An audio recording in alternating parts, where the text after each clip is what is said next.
سلامونه ملکرو، خدای دې وکړي چې تاسې به ټوله ته روغ او جوړ یاست. زه یم سردار ولی اریان، تاسو ګورئ ټیکنیکل احمدزی یوټیوب چینل. ملګرو ډېر خوښ یم یو ځل بیا تاسو ته په نوې او خوندوره معلوماتي ویډیو کې حاضر یم. انشاءالله ملګرو په نننۍ ویډیو کې دا طریقه در کوم چې موږ څنګه کولی شو د خپل کمپیوټر ویندوز کوم انسټال ده هغه په موبایل کې هماغه رقم جوړ کړو. مثال په توګه زما موبایل سکرین تاسې وګورئ، راټول د کمپیوټر یا هم ویندوز چې کوم انسټال شوي په کمپیوټر کې هماغه شکل ته اوښتلی ده. نو تاسو څنګه کولی شئ دا طریقه په خپل موبایل کې وکړئ؟ نو ډېره اسانه طریقه ده ملګرو. دلته خاص یو اپلیکیشن ته ضرورت ده، هغه اپلیکیشن باید تاسو ته راډاونلوډ کړئ. بعد له هغې نه تاسې کولی شئ دا یوز کړئ او د طریقې څخه ګټه واخلئ. دا طریقه ملګرو چې کومه ده یوازې تاسو ته په دلته د موبایل سټایل کې هغه کار کوي، نور تاسو ته هغه کار نه کوي. مثال په توګه کومه سافټویر چې تاسو په کمپیوټر کې انسټال کړی هغه راواخلئ په موبایل کې انسټال کړئ. نه ملګرو، یوازې کوم د موبایل سیسټم چې ده هغه تاسو ته چینج کوي، دغه ویندوز یې ته چینج کوي. نور کوم کارونه چې په کمپیوټر کې کېږي هغه تاسو بیا په موبایل کې نشئ کولی، چې دا خبره تاسو ته اول درته معلوموي. ملګرو دې لپاره یو اپلیکیشن ته ضرورت ده. اپلیکیشن لینک تاسو ویډیو ډسکرپشن کې در کومه. نو مخکې له دې نه زه ویډیو شروع کوم، تل په څېر تاسو خو یو خورا درنښت یو هیله کوم زموږ چینل زر سبسکرایب کړئ او په خوا کې د بیل آیکن هم وهئ.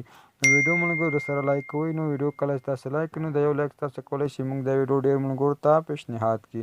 نو زه چې ویډیو ته ویډیو شروع کوو.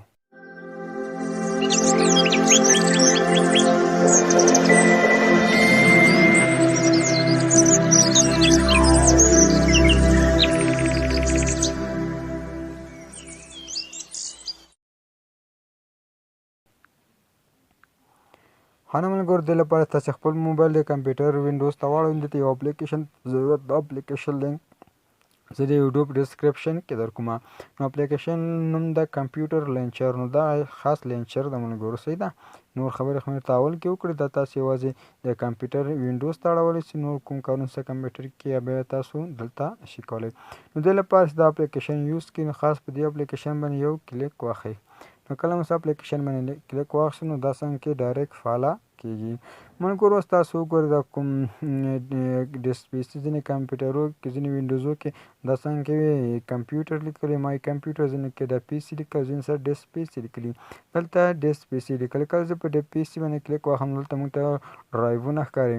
دا سی ډرایو چې ده ملګرو چې د ویندوز ډرایو د علامه د ویندوز ده سره دا څنګه ده موږ د موبایل سټوریج ښکاري. یعنې د 25 جی بي ده، 4 جی بي پکې خلاصه ده. او دا هم د ډي ډرایو چې ده د میموري کارت ده. مثال په توګه د سی ډرایو را خلاصون تاسو سره خلاص کړئ هماغه د کمپیوټر شان ته هر شی تاسو ته راړوي. مثال په توګه زه دلته بیا یو فولډر کې را خلاصوم، د پیکسلی فولډر را خلاصوم. تاسو ورته وګورئ ملګرو دا هماغه کوم چې کمپیوټر کې ښکاري نو هغه تاسو څنګه دلته هم ښکاره کېږي. مثال په توګه تاسو دې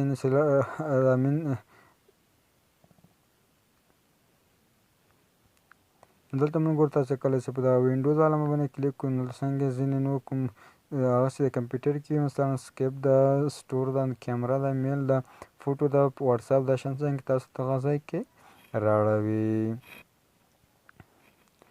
نو هغه کوم سیسټم چې کمپیوټر کې هغه ټول تاسو کولی شئ د هغه د ویندوز علامه کې کلیک کاږلو باندې کوم وای فای وي، بلوتوث او ایروپلان چې ده، فلش ده او برټنس ده، کوم هاسپټ شان چې ده د ځینې تاسو کنټرول کولی شئ. همدارنګه ملګرو تاسو کې ریسالبین هم شته، تیم رنګ هم د ځینې تاسو ورته بدلولی شئ کوم چې کمپیوټر کې کېږي. نو هیله ده چې ویډیو مو خوښي او شی مو ته زده کړی وي. ملګرو دې لپاره چې دا اپلیکیشن تاسو بیرته غیر فعاله کړئ، بښنه غواړم د ما نه غیر فعاله شو. نو دې لپاره ملګرو دا تاسو غیر فعاله کړئ. د دوه طریقې موجود، یو به راسئ دا مینو ته، ویندوز ته به راسئ، دلته لیکلي دا د لوګ آوټ بټن چې ده ملګرو په دغه باندې تاسو کلیک وکړئ، بیا هم ستاسو دا غیر فعاله کېږي. که نه هم کوئ نو لانګ پریس واخلئ او دا څنګه کوئ پاک کړئ نو دا به تاسو څنګه شي دا بیرته غیر فعاله شي. نو هیله ده چې دا ویډیو مو خوښي او شی مو ته زده کړي وي. نو تر بیا پورې چې داسې ښه خوندوره ویډیو راستنه ده کوم اپلود یا بخښونکي خدای مو سپارم. هر چېرې چې یاستئ ښاد او اباد اوسئ.